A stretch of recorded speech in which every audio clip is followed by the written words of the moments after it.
Die offizielle Erstellung beschreibt die großen Infrastrukturen der 18. UND 19. Jahrhunderts als direkt Antwort auf wachsende Bevölkerungen. Statt expandierten Handel nam zu, UND-System entstanden, diesen Bedarf zu decken. Doch in mehreren Fallen lagen die Kapazitäten dieser Systeme vielfach über dem tatsächlichen Bedarf ihrer Zeit. Kanäle, die für Millionen Tonnen ausgelegt waren, wurden gebaut, als nur ein Bruchteil davon transportiert wurde. Wenn sich dieses Muster wiederholt, in verschiedenen Regionen, mit ähnlichen Überdimensionierungen, zur gleichen Zeit, dann beginnt sich ein Linie abzuzeichnen, die noch nicht vollständig erklärt ist. Was folgt, ist keine Behauptung, sondern eine dokumentarische Betrachtung von Strukturen, deren Timing auffällt. Diese Dokumentation rekonstruiert bekannte historische Entwicklungen anhand von Bauwerken, Zahlen und Chronologien. Sie folgt der offiziell akzeptierten Geschichte. Halt gleichzeitig in jenen Punkten in, und denen diese Geschichte ungewöhnlich Praxis oder Überraschungen großzügig wirkt. Zu Beginn wirkt alles vertraut. Im frühen 19. Jahrhundert befinden sich viele Regionen in einer Phase des Übergangs. Landwirtschaft wurde effizienter, Stadt wuchsen langsam, Transportwege wurden wichtiger. Die industrielle Revolution beginnt, ihr ersten Spuren zu hinterlassen. In diesem Kontext entstehen Projekte wie der Erie-Kanal in den Vereinigten Staaten. Ein beeindruckendes Bauwerk. Über 580 Kilometer lang. Verbunden durch ein komplexes Schlüsselsystem. Entworfen, Großmengen und Gütern zu transportieren. Als der Bau 1825 abgeschlossen wurde, hat der Stadt New York etwa 2 Millionen Einwohner. Die Kapazität des Kanals jedoch überschreitet bei weitem die unmittelbar Nachfrage. Zu diesem Zeitpunkt existieren weder industrielle Produktionsmengen noch Bevölkerungszahlen, die ein solches Volumen rechtfertigen. Ein System, das bereits steht, bevor der Bedarf vollständig existiert. Ein ähnliches Bild zeigt sich in Europa. In Großbritannien beginnt der Ausbau von Eisenbahnnetzen bereits in einer Phase, in der viele Städte noch relativ klein sind. Strecken wurden geplant, die nicht nur aktuell Verbindungen optimieren, sondern zukünftig Strom vorwegnehmen. Massiv, langfristig gedacht. Doch die Geschwindigkeit mit der dieses System entstehen, steht in einem auffälligen Verhältnis zu den damaligen Nutzungszahlen. Nicht langsam wachsend, sondern sofort groß dimensioniert. Ein kurzer Moment. Man konnte argumentieren, dass dies schlicht Weitsicht war. Planung für die Zukunft. Ingenieur, die kommenden Entwicklungen antizipierten. Doch bleibt die Frage nach der Präzision dieser Vorwahrnehmung. Nicht nur das gebaut wird, sondern wie viel gebaut wird. 1. In Russland entlang der Wasserwege zwischen St. Petersburg und Moskau, entstehen ebenfalls komplex Kanalsysteme. Dies verbinden Fluss, ziehen künstliche Wasserstraßen zu einem Netzwerk, das theoretisch enorm Transportkapazitäten ermöglicht. Doch auch hier gilt, die Bevölkerungsdichte die industrielle Produktion jener Zeit scheinen nicht vollständig im Einklang mit der Größe dieser Infrastruktur zu stehen. Ein weiteres Detail. Viele dieser Projekte weisen ähnliche strukturelle Eigenschaften auf. Breitkanale. Standardisiert Schlüssen. Überdimensioniert Lagerflächen in unmittelbarer Nähe. Als obsie Teil eines größeren Systems wären. Unabhängig voneinander gebaut, aber mit vergleichbaren Parametern. Die Parallelen sind leise, aber konstant. In Frankreich entstehen zur gleichen Zeit ausgehend Wasserwege, die Regionen verbinden, deren wirtschaftliche Aktivität erst Jahrzehnte später als Potenzial erreicht. In Deutschland wurden Flussregulierungen durchgeführt, die auf langfristige Stabilität hohe Durchflussmengen ausgelegt sind. Lang bevor diese Mengen tatsächlich erreicht wurden. In Nordamerika wurden statt mit Straßennetzen geplant, die deutlich größer sind als ihr damalige Bevölkerung. Ein Raster, das auf Wachstum wartet. Nicht reagiert, sondern vorbereitet. Ein kurzer, fast unscheinbarer Gedanke. Wenn mehrere Regionen unabhängig voneinander ähnliche Entscheidungen treffen, ähnliche Überkapazitäten schaffen, entsteht ein Muster. Kein Lautes, aber ein Wiederkehrens. Die offizielle Erklärung bleibt konsistent. Fortschritt erfordert Vision. Ingenieur planer dachten in Generationen, nicht in Jahren. Das ist nachvollziehbar. Doch es erklärt nicht vollständig die Gleichzeitigkeit. Oder die Genauigkeit. Oder die Tatsache, dass die Systeme oft bereits beim Bau ein strukturell Reif besitzen, Die normalerweise erst durch langjährige Nutzung entsteht. Ein weiteres Beispiel. Früh urban Wassersystem. In Städten wie London wurden am 19. Jahrhundert unterirdische Kanalisationen gebaut, die für eine Bevölkerung dimensioniert sind, die erst Jahrzehnte später errichtet wurden. Gigantische Tunnel. Komplex Netzwerk. Die eine technische Präzision, die nicht improvisiert wird. Sondern abgeschlossen. Fertig. Es ob das System bereits wusste was kommen wird. Oder für etwas Größeres gedacht war. Ein kurzer Moment der Still. Die sollen sprechen leise. Kapazität über Bedarf. Struktur vor Nutzung. Planung vor Wachstum. Dies Reihenfolge wiederholt sich. Nicht einmal. Nicht zweimal. Sondern in mehreren Regionen gleichzeitig. Genau hier beginnt sich ein Gefühl zu vermehren. Kein klares Urteil. Kein direkt Schlussfolgerung. Nur ein leicht Verschiebung. Denn wenn Infrastruktur nicht nur reagiert, sondern voraussilt, dies in einem Maß, das den damaligen Kontext übersteht, dann stellt sich die Frage nach dem Ursprung dieser Planung. War es rein Vision? Oder basiert es auf einem Verständnis, das tiefer ging als das sichtbar Wachstum jener Zeit? Die Dokumente sehen Fortschritt. Die Bauwerk sehen groß. Doch zwischen diesen beiden Ebenen entsteht ein klein Lücke. Ein die nicht sofort auffällt. Aber bleibt. Je länger man es betrachtet, desto deutlicher wird ihre Form. Ein Muster ohne klare Bezeichnung. Nach.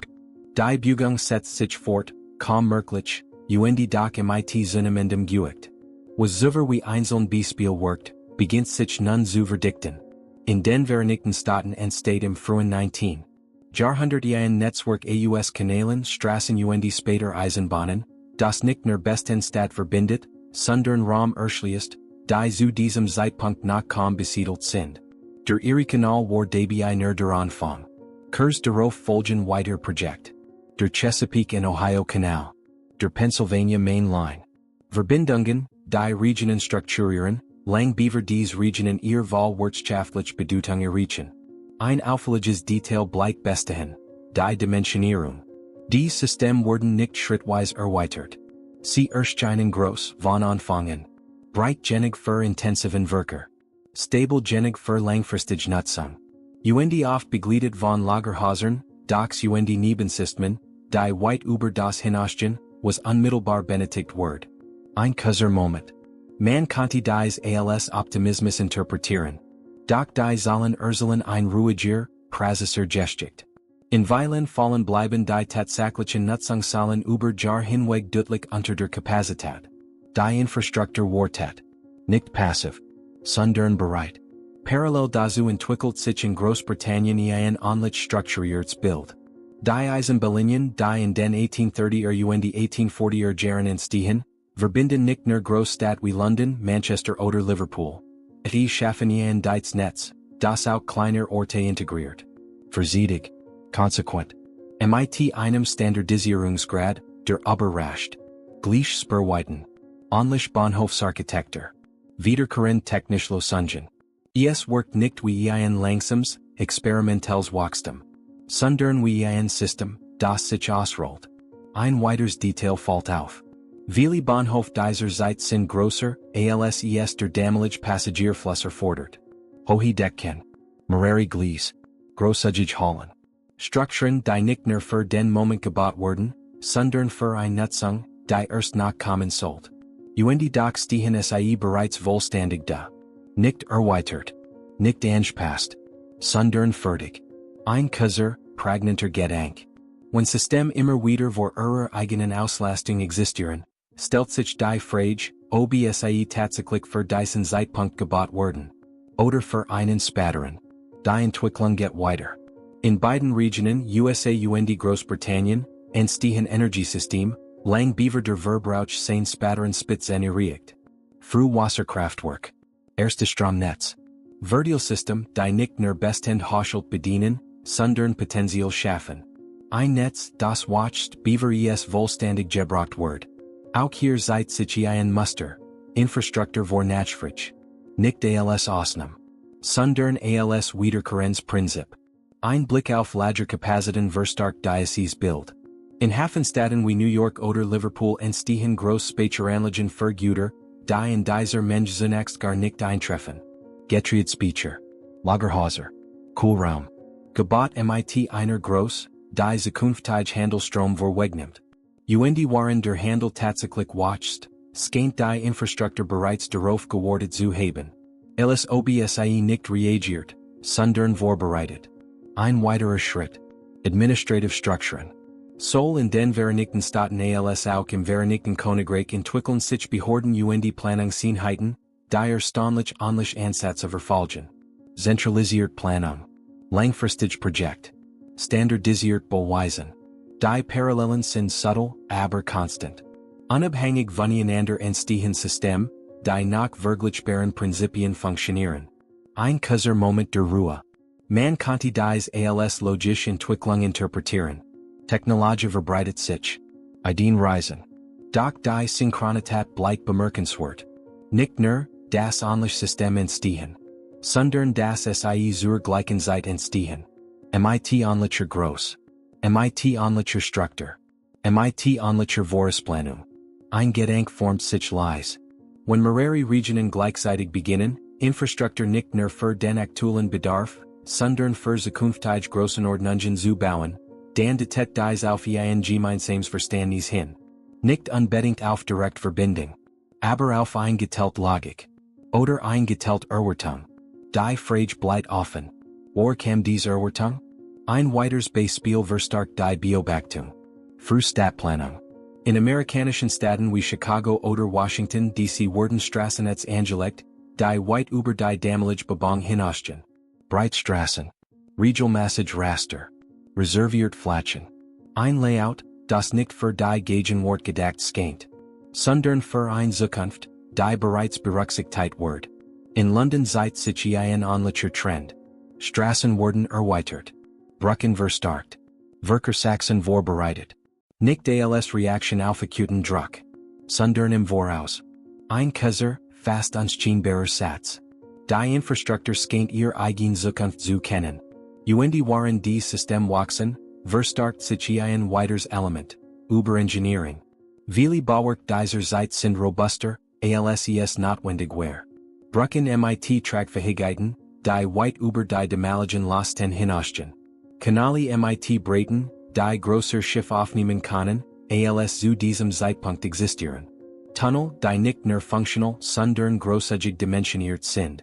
Es ist als ob Sicherheitsmargen nicht nur eingeplant, sondern erweitert wurden. Deutlich. Konsequent. Über mehrere Regionen hinweg. Ein kurzer Moment. Man konnte sagen, dass dies einfach gut Ingenieurpraxis war. Das ist nicht falsch.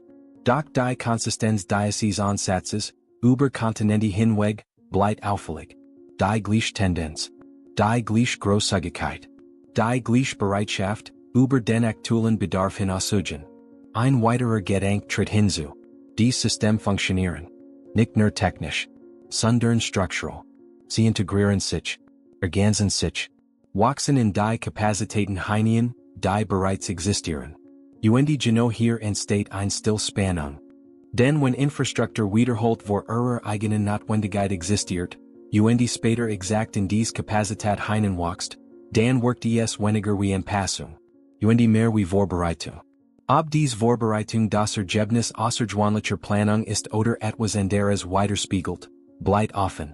Doch die Hoffnung dieser Beispiel lässt sich nicht leicht übersehen. Die Kanäle, die Eisenbahnen, die Energiesystem, die Stadt, unabhängig voneinander. Doch ähnlich. In ihrer Groß, in ihrem Timing, in ihrer Struktur. Ein Lesersatz bleibt im Raum stehen. Ob diese ein Zeichen für außergewöhnliche Weitsicht ist oder für ein tieferes Muster von Entwicklung, bleibt ein Frage der Perspektive. Doch je mehr Beispiele sich sammeln, desto stärker wird das Gefühl, dass die Systeme nicht nur auf Wachstum reagierten, sondern es erwarteten. Vielleicht sogar darauf ausgelegt waren. Nicht für das hier jetzt, sondern für etwas, das erst noch vollständig sichtbar werden sollte. Im 18. 19. Jahrhundert tauchte ein Begriff in europäischen Karten Schriften auf, der Hut kaum noch verwendet wird, Tartaria. Kein klar abgegrenztes Reich. Kein einheitliche Regierung. Sondern ein Sammelbegriff. Verwendet für White Teils Entrelasiens Sibiriens und darüber hinaus. Auf alten Karten erscheint, Tartaria, oft als Großflächige Bezeichnung für Regionen, die aus europäischer Sicht wenig erschlossen waren. Ein Platzhalter für das Unbekannte. Ein Name für das, was nicht vollständig kartiert war. Mit der Zeit verschwindet dieser Begriff. Nicht abrupt, sondern schrittweise. Im Lauf der 19. Jahrhunderts wurde ersetzt durch spezifische Bezeichnungen. Russisches Reich, China. Zentralasiatisch Khanate. Die Karten wurden präziser. Die Begriff konkreter. Tartaria lost sich auf. Und bleibt doch als historischer Abdruck bestehen. Ein Wort, das einst für White stand. Heute wird dieser Begriff in einem anderen Kontext wieder aufgegriffen. Nicht in der klassischen Geschichtschreibung, sondern in modernen Interpretationen, die versuchen, Muster in historischen Strukturen neu zu lesen. Dabei verschiet sich die Bedeutung. Aus einem geografischen Sammelbegriff wird eine Idee, eine Hypothese, ein Rahmen, bestimmt Auffälligkeiten zu betrachten. Vor allem jene, die sich in der Infrastruktur sehen. Die überdimensionierten Systeme. Die vorangelegten Netzwerk. Die scheinbar vorbereiteten Strukturen. Ein kurzer Moment. Die Verbindung ist nicht direkt. Nicht eindeutig. Aber sie wird hergestellt. Und genau hier beginnen sich verschiedene Interpretationsmodelle zu formen. Das erste Modell bleibt nah an der klassischen Erklärung. Es sieht in all diesen Entwicklungen das Ergebnis außergewöhnlicher Planung. Ein Zeit, in der Ingenieur, Architekten und Entscheidungsträger mit bemerkenswerter Weitsicht arbeiteten. Sie dachten nicht in Jahren, sondern in Generationen.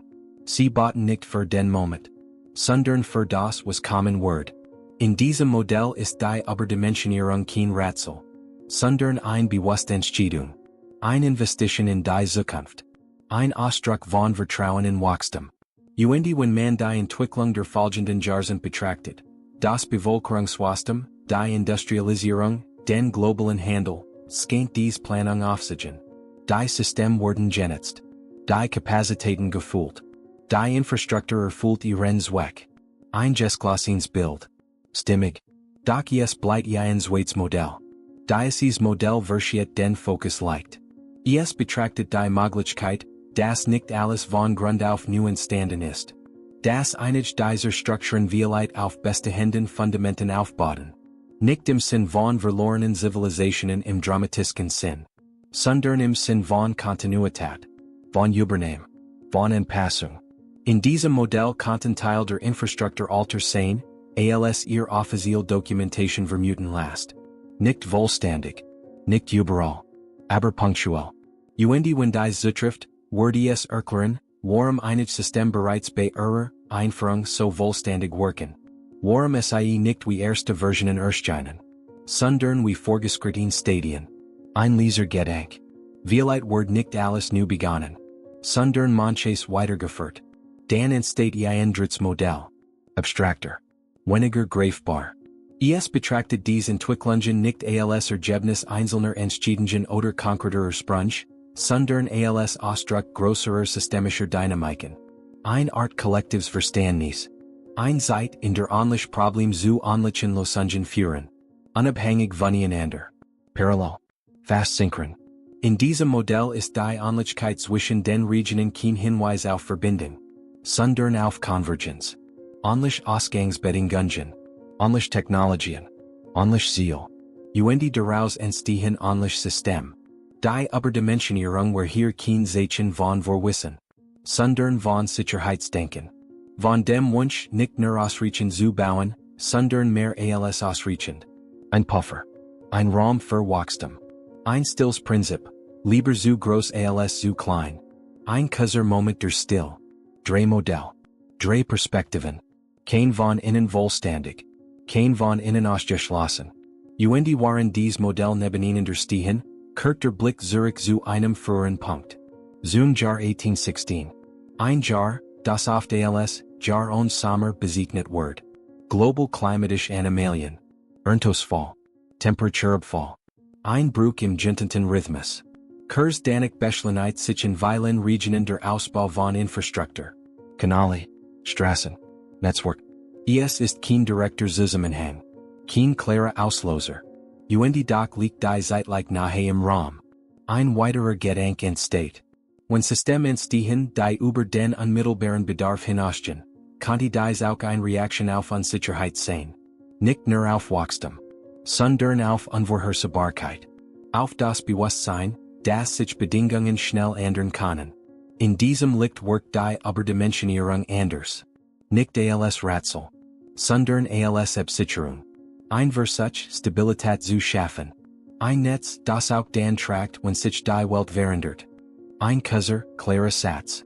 Vielleicht ging es nicht nur Expansion, sondern auch Resilienz. Und dann bleibt noch die Frage nach dem Begriff selbst. Tartaria. In seiner ursprünglichen Bedeutung ein geografischer Platzhalter. In seiner modernen Verwendung ein Interpretationsrahmen. Vielleicht liegt seine Funktion weniger darin, ein konkret Antwort zu liefern, sondern darin, den Blick zu öffnen. Für Muster. Für Wiederholungen. Für Strukturen, die auf den ersten Blick selbstverständlich wirken. Und bei nachherer Betrachtung, weniger selbstverständlich. Ein letzter Gedanke formt sich. Die Infrastruktur, die im 19. Jahrhundert entsteht, prägt die Welt bis heute. Viele dieser Systeme existieren noch. Erweitert. Modernisiert. Aber im Kern unverändert. Sie tragen weiterhin die Spuren ihrer ursprünglichen Dimensionierung. Und damit auch die Spuren der Entscheidungen, die zu ihrer Entstehung geführt haben. Ob dies Entscheidungen das Ergebnis außergewöhnlicher Weitsicht wären. Oder Teil eines größeren, schwerer greifbaren Musters. Oder einfach das Produkt ihrer Zeit. Die Antwort bleibt offen. Doch die Beobachtung bleibt bestehen. Strukturen, die ihrer Zeit voraus zu sein scheinen. System die Worten konnten. Und ein Begriff aus alten Karten, der heute weniger eine Erklärung ist, als ein Hinweis darauf, dass manche Entwicklungen erst dann vollständig sichtbar wurden, wenn man beginnt, sie nicht nur als einzelne Ereignis zu sehen, sondern als Teil eines größeren Zusammenhangs.